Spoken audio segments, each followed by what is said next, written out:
BPV, dopo l'approvazione del decreto salva popolari ci sono molte partite aperte ancora da chiudere. Oggi intanto sono state tolte tutte le insegne. Continua a fare molto rumore in città il compenso assegnato dal sindaco al suo portavoce Massimo Bettin, 83.000 euro lordi all'anno che fanno gridare ai padovani allo scandalo.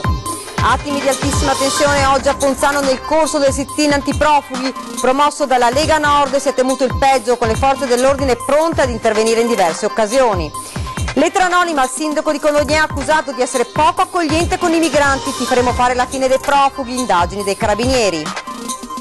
Pensava di averla fatta franca, ma i carabinieri erano sulle sue tracce. Nei guai un 50enne pregiudicato che aveva lanciato l'allarme bomba al tribunale di Vicenza. Alcol vietati fuori dai bar in lagune e in terraferma. Il divieto entrerà ufficialmente in vigore dalla prossima settimana. Divisi i cittadini. Ben ritrovati, edizione regionale dei notiziari di Antenna 3 Nord-Est. Lo avete dunque sentito dai titoli. BPV, quale futuro? Dopo l'approvazione del decreto salva popolari ci sono molte partite aperte ancora da chiudere, a cominciare dai risparmiatori che aspettano di capire che cosa accadrà. BPV, ieri, oggi, domani. Ieri il crack, oggi il decreto che consegna l'Istituto di Credito Vicentino al gruppo Intesa San Paolo, ma domani? Ormai il futuro è tracciato, gli operai hanno già smontato le antiche insegne, nella sede di via Battaglione Framerin la nuova era è già iniziata, nelle stesse ore in cui in procura si chiude il primo troncone d'inchiesta sul crack. Al momento figurano 7 indagati, tra cui l'ex presidente Gianni Zonin, l'ex direttore generale Samuele Sorato e altre 5 persone, più la stessa banca coinvolta in forza della legge sulla responsabilità amministrativa degli enti. L'inchiesta fa scalpore, i risparmiatori chiedono accesso agli atti per costituirsi parte civile. Non è citabile come responsabile civile la banca, quindi resta da valutare se valga la pena costituirsi o meno solo contro i singoli imputati. Insomma, il rischio è quello di non recuperare più nulla, anche perché c'è la concorrenza della stessa Bad Bank con l'azione di responsabilità e le sanzioni erogate da Consob e Banca d'Italia. Intanto il decreto approvato dal Parlamento dispone per legge la liquidazione ordinata di BPV e azzera le azioni e le obbligazioni subordinate. Restano in piedi solo gli indennizi ai piccoli risparmiatori titolari di bond. Il cerchio si chiude. Il governo si è impegnato ad assumere ogni iniziativa utile a rimborsare i risparmiatori cui sia stata carpita la buona fede e ad attivare una commissione che verificherà le posizioni delle vittime di comportamenti illeciti. Ma il ministro dell'economia Piercarlo Padoan sostiene che gli azionisti azzerati si erano assunti un rischio elevato che non può essere risarcito dalla collettività. Peccato che quelle di BPV fossero quote di una società cooperativa fino al 5 marzo del 2016 e nella banca più patrimonializzata d'Italia non era contemplato un rischio elevato. Per questo l'associazione Zelino Terzo da Onara ha chiesto un incontro col ministro per un chiarimento e per ricordare che a settembre i risparmiatori sono pronti a marciare su Roma. Andremo a Roma e pretenderemo assieme a una massa di risparmiatori le promesse che hanno fatto. Ci spostiamo ora a Padova, continua a fare molto rumore in città il compenso assegnato dal sindaco al suo portavoce Massimo Bettino, 83.000 euro lordi all'anno che fanno gridare i padovani allo scandalo. I padovani sono tutti d'accordo, in municipio elargiti compensi scandalosi. Il caso della retribuzione annua lorda di 83.000 euro assegnata al portavoce del sindaco, all'ex segretario del PD Massimo Bettin, 31 anni, in possesso della sola maturità scientifica, fa inorridire. Sono troppi secondo me, considerando il periodo che stiamo vivendo, considerando le spese che ci sono, considerando che c'è gente che fa fatica ad arrivare a fine mese, come sputargli in faccia secondo me. Sinceramente, guardi, io credo che siano dei soldi buttati al vento. Io ho una laurea, ho 3 diplomi, ho varie specializzazioni e non raggiungerò mai quella cifra in una vita per un anno di lavoro di questo signore. Secondo lei che cosa ne posso pensare? Che è una cosa fatta bene? A parte non seguo questo genere di cose, però non mi sembra una cosa fatta bene. Ma non c'è solo il caso Bettin, ai padovani non sta in tasca che dopo pochi anni in Parlamento si abbia diritto a un vitalizio. Certo che guadagnano troppo, cioè, secondo me i vitalizi dovrebbero essere aboliti tutti, a prescindere. Sinceramente troppo. Perché? Perché non è giusto dare dei soldi a gente che dopo fa gli interessi propri, intascano e senza fare gli interessi dei cittadini. I lavori che facciamo noi sono più pesanti di quelli che stanno facendo loro. E veniamo pagati? Veniamo pagati quasi al zero, doppio zero come la farina. Attimi di altissima tensione oggi a Ponzano nel corso del sit-in antiprofughi, il servizio. Altissima tensione oggi a Ponzano Veneto nel corso del flash mob antiprofughi contro i numeri dell'accoglienza previsti nel comune, dove più riprese si è temuto il peggio, con le forze dell'ordine pronte a intervenire in diverse occasioni. Perché viene superato il numero di clandestini previsto per ogni comune, perché queste scelte vengono fatte dalla prefettura sopra i sindaci, sopra le comunità, e diciamo che casi come questi ormai ce ne sono tanti nei nostri comuni, e da casi come questi poi abbiamo capito che delle volte si arriva a riempire caserme o a riempire alberghi vuoti con concentrazioni di centinaia di clandestini. La Lega Nord, che ha organizzato la manifestazione, con cartelli e vignette ha gridato la propria indignazione sulla gestione richiedenti asilo. Manifestazione di disappunto sulla gestione dell'immigrazione, ma è uno dei tanti comuni della provincia di Treviso. Le forze dell'ordine devono scendere seriamente in campo, le forze dell'ordine tese davvero anche come esercito, anche per sorvegliare i siti dove queste persone sono collocate. In contemporanea con il sit-in la contromanifestazione dei ragazzi di sinistra del centro sociale Django.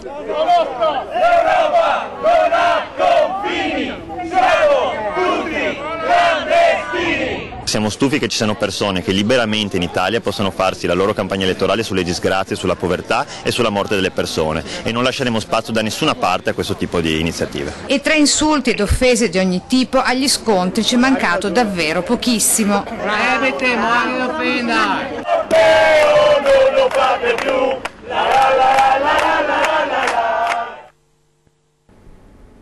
Rimaniamo a Treviso, lettera anonima al sindaco di Codognè accusato di essere poco accogliente con i migranti. Ti faremo fare la fine dei profughi, indagini ovviamente dei carabinieri. Lettera anonima recapitata nei giorni scorsi al sindaco di Codognè, il leghista Roberto Bett. Una lettera minatoria in cui lo si bolla come nazista, aggiungendo "ti faremo fare la fine dei profughi". Missiva che lo ha colto di sorpresa, mai ricevuto minacce, dice "qui non ci sono tensioni", ma il fatto che la busta sia stata spedita alla sua abitazione e che faccia riferimento ai migranti inquieta. Purtroppo aveva come riferimento i migranti, o comunque mi davano del nazista. Ecco, io credo che la mia storia insegni o dimostri che non c'è stato nella mia attività nessuna discriminazione razziale. Siamo assolutamente un comune aperto. Forse l'unico tema che può averci coinvolto sul tema dell'immigrazione è l'utilizzo della struttura delle ex caserme per fare una casa di riposo che sta andando avanti e non un centro di accoglienza.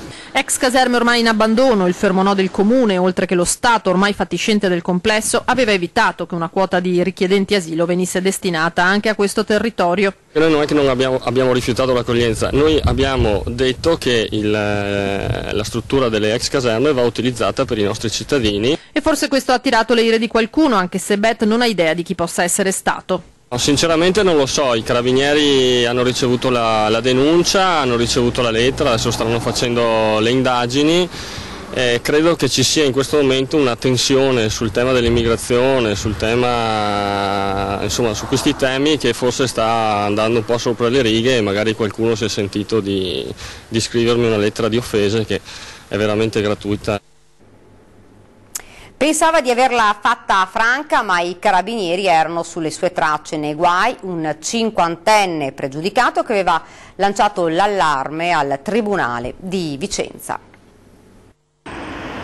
Inchiodato dalle telecamere, 50enne pregiudicato residente nell'Alto Vicentino dovrà rispondere di procurato allarme presso l'autorità e di tentata interruzione di un ufficio pubblico. Il 50enne venerdì scorso 21 luglio aveva telefonato alla centrale operativa dei Carabinieri denunciando la presenza di una bomba all'interno del Tribunale di Vicenza, ma della bomba nemmeno l'ombra. Pensava di averla fatta franca, ma i militari hanno individuato il luogo della chiamata, una cabina telefonica pubblica nella sala d'attesa della fermata degli autobus di Viale Milano, mentre le telecamere di videosorveglianza lo immortalavano. Da Vicenza a Venezia, alcol vietato fuori dai bar, in laguna ed in terraferma. Il divieto entrerà ufficialmente in vigore dalla prossima settimana. Vietato bere per strada nei weekend in tutto il comune di Venezia. L'ordinanza del sindaco Luigi Brugnaro, motivata da esigenze di pubblica sicurezza dopo alcuni episodi di disordine e degrado causati da ubriachi, entrerà in vigore dal prossimo venerdì. Non si potrà né bere né trasportare senza giustificato motivo alcun alcolico al di fuori dei bar e dei plateatici, con una zona di tolleranza di 5 metri dall'ingresso dei locali.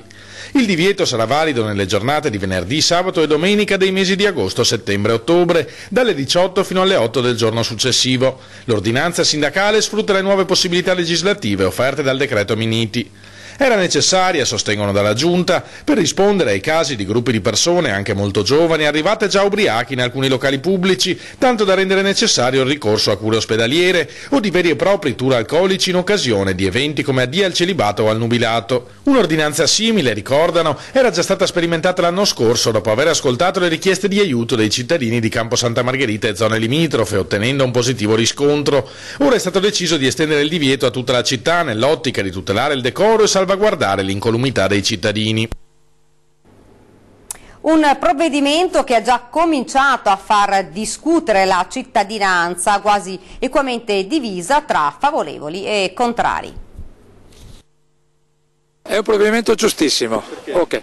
Perché? Perché anche per quello che può succedere in giro, insomma. Arrivano questi ragazzi da campagna e fanno disastri, insomma, poi sono maleducati, importunano, proprio cialtroni, e quindi no, io sono contro i divieti. Però che se non hanno altro sistema... Lo trovo un po' forse esagerato, che è un po' ridicolo forse.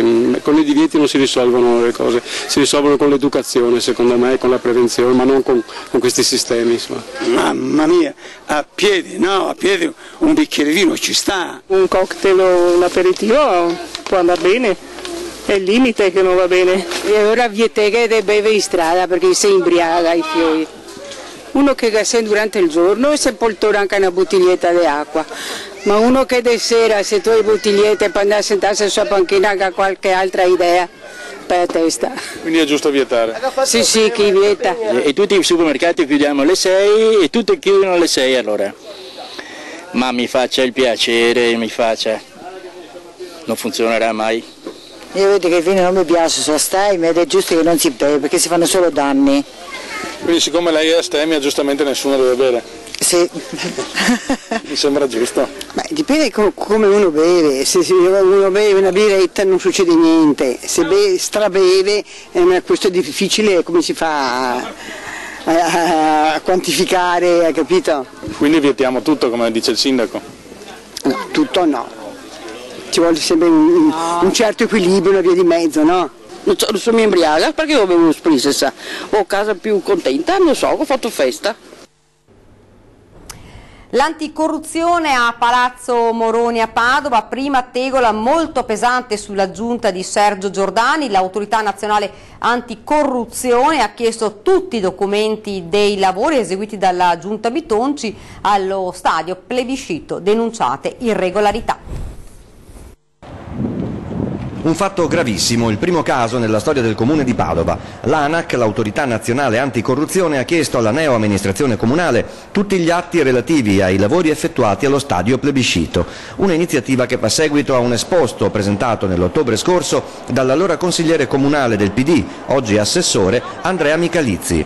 Vogliono vederci chiaro sul fatto che sono stati determinati appalti tutti sotto la soglia di legge, quindi consentendo invece che il meccanismo della gara quindi l'offerta, l'appalto alla migliore offerta, un'aggiudicazione diretta. Secondo Michalizzi ci sarebbero state palesi violazioni alle regole del codice degli appalti, in particolare nell'affidamento degli incarichi ai progettisti, e non ci sarebbe stato un piano preciso di previsione della spesa. L'ANAC non sta contestando la spesa totale, contesta il fatto che il Comune procede alla realizzazione di un'opera di cui non si conosce un progetto complessivo e non si conosce una spesa complessiva e quindi anche da dove questi soldi vengono reperiti. Questo è contro la normativa del codice degli appalti.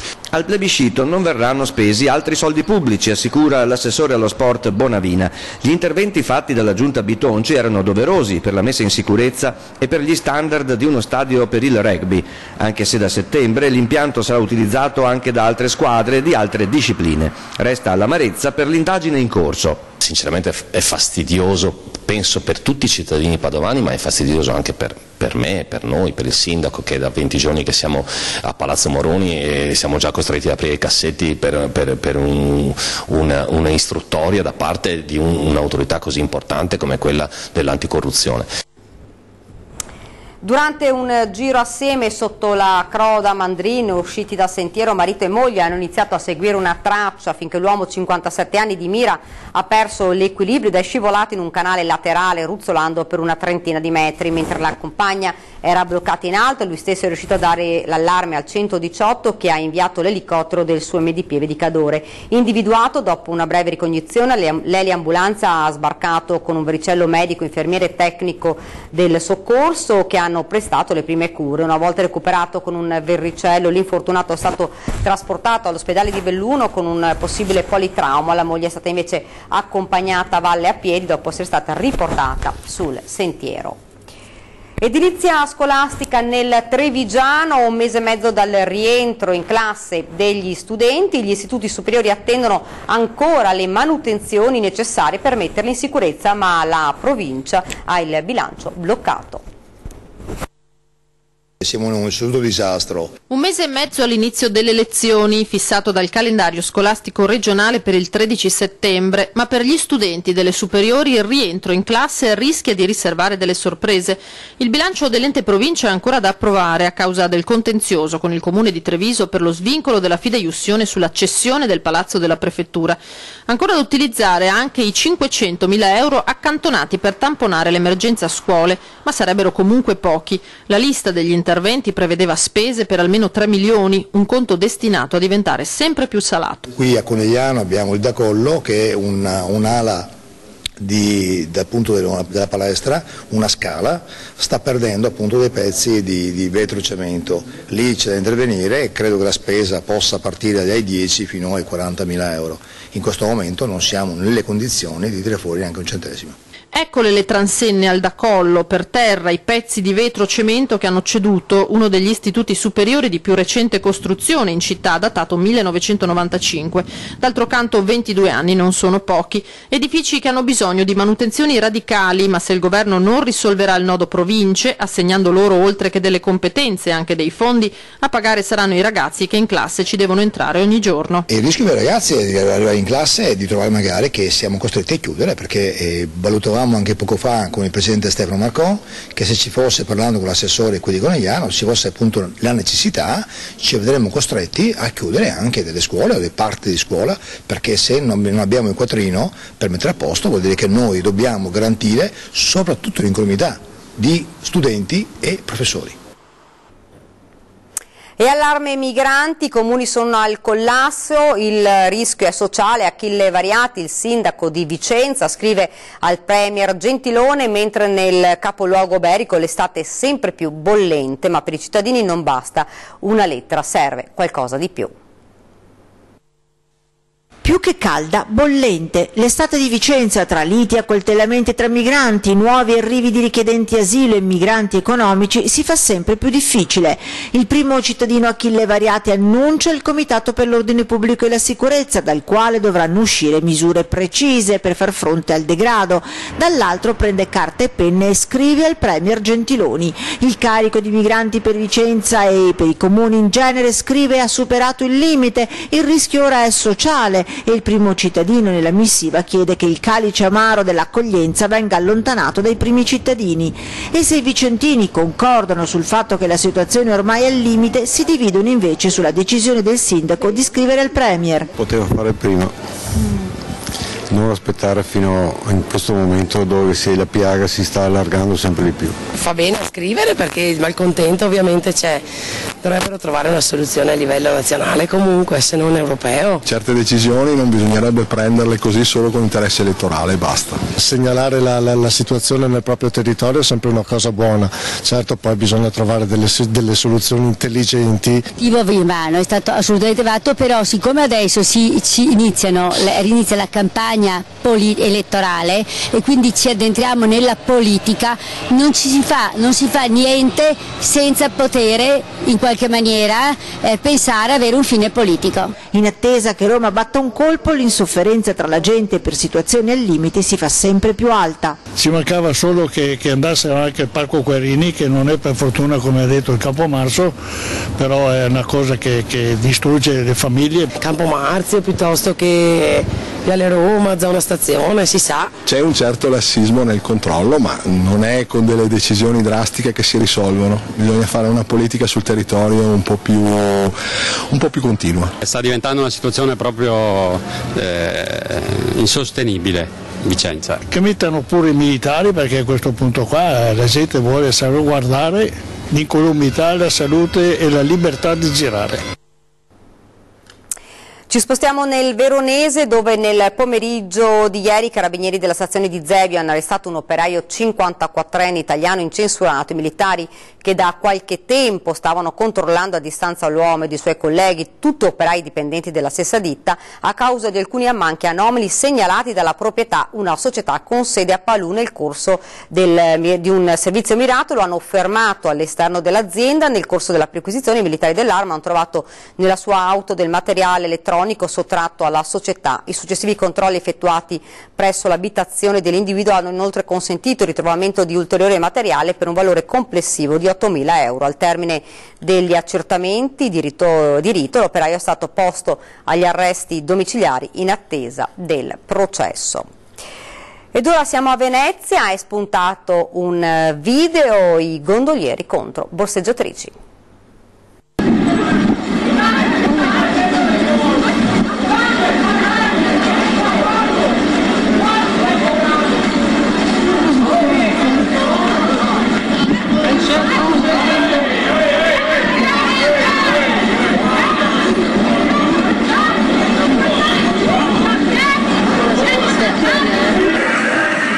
Amatoriale girato da un anonimo veneziano e pubblicato dal Gazzettino sul proprio sito internet riprende i tesissimi istanti del parapiglia che martedì scorso ha visto protagonista un gondoliere e alcune borseggiatrici ai piedi del Ponte degli Scalzi.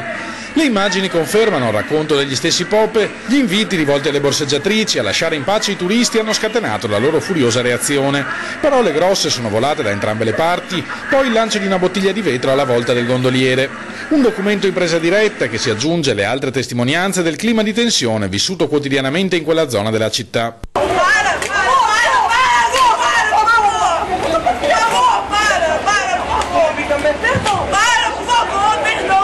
Abusivismo e microcriminalità hanno raggiunto il massimo storico in quest'estate 2017 e le forze dell'ordine non sembrano in grado di contrastare efficacemente il fenomeno. A fare la differenza, secondo la giunta comunale, saranno i rinforzi di polizia locale in arrivo ad agosto. Nel Veneto torna l'emergenza a caldo, previste temperature record già da inizio della prossima settimana. Torna l'emergenza caldo nel Veneto, in particolare nelle giornate di lunedì e martedì prossimo, dove sono previste temperature che sfioreranno anche i 41 gradi, con già da inizio mattina previsti picchi di 38 gradi, e il SUEM regionale su Twitter avverte ai rischi legati soprattutto allo stato di allarme per disagio fisico, con i consigli di sempre: bere molto, vestirsi adeguatamente e in modo leggero e prestare la massima attenzione in particolare per anziani e bimbi. Le temperature riguadagnano quota ancora, quindi 20, 22, 23 gradi le minime, le massime oltre i 30 e poi il tasso di umidità sta aumentando, quindi la percezione è più alta. Tempo tuttavia ballerino che domani in montagna, in particolare sulla pedemontana, al sole e al caldo vedrà alternarsi anche qualche temporale. Nella prima parte qualche piovasco, qualche temporale, peraltro di breve durata, poi lascerà spazio al sereno, potrebbe interessare le zone pedemontane, ma nulla più. Parliamo ora di traffico, bollino nero sulle strade del Veneto, sono cominciate poco dopo le 7 del mattino le prime code sull'autostrada A4 Trieste-Venezia nel tratto fra Porto Gruaro e Latisana in direzione Trieste. Un piccolo tamponamento fra 3 vetture nel tratto interessato dalle code, riferisce Autovie Veneto, e con una nota ha ulteriormente congestionato la viabilità.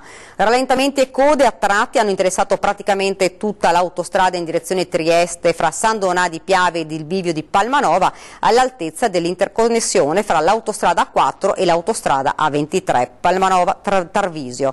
Traffico molto sostenuto anche in A23 ma senza code ovviamente in uscita al casello di San Donà di Piave, code sia in entrata sia in uscita anche a Latisana. Ed ora invece ci spostiamo a Caorle per parlare del Festival Show. Dammi la mano, vieni qua, ti porto a vedere di cosa è fatta la felicità, e sei bella. Il festival itinerante dell'estate italiana è approdato per la prima volta a Caorle, travolgendo oltre 20.000 spettatori nello splendido arenile della Madonna dell'Angelo. Il pubblico ha accolto la kermesse con entusiasmo, ballando sulla sabbia tra il mare e la splendida chiesetta della Madonnina. Ci sono voluti 3 giorni per allestire il palco, la cui scenografia è stata modificata per l'occasione. Il fondale è stato rimosso per far sì che gli artisti si esibissero sullo sfondo emozionante della chiesetta illuminata per l'occasione.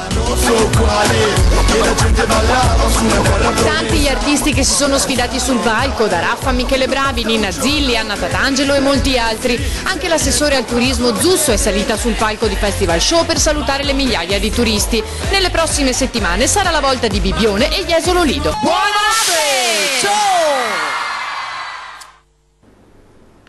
Bene, con queste belle immagini si chiude il nostro telegiornale, vi lascio come di consueto le nostre previsioni del tempo. Grazie davvero per averci seguito e buona serata.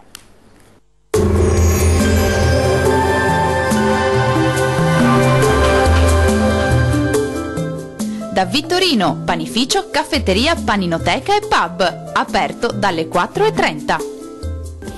L'anticiclone Caronte garantirà una bellissima domenica di sole, tuttavia con i consueti disturbi sui rilievi alpini. Nel dettaglio, sul Veneto avremo più nubi con locali temporali sui settori alpini settentrionali, sole prevalente invece altrove. Vediamo le temperature, le massime risultano essere comprese tra i 27 e i 34 gradi, valori notturni attesi tra i 20 e i 23 gradi circa.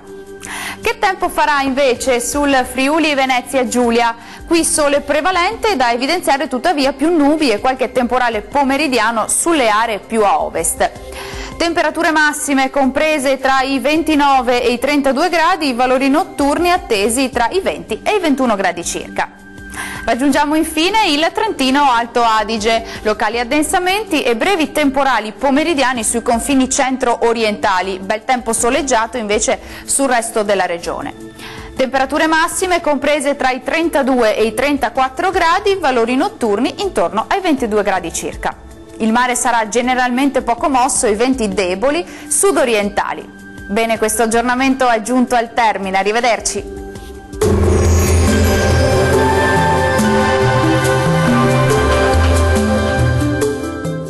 Da Vittorino, panificio, caffetteria, paninoteca e pub, aperto dalle 4:30.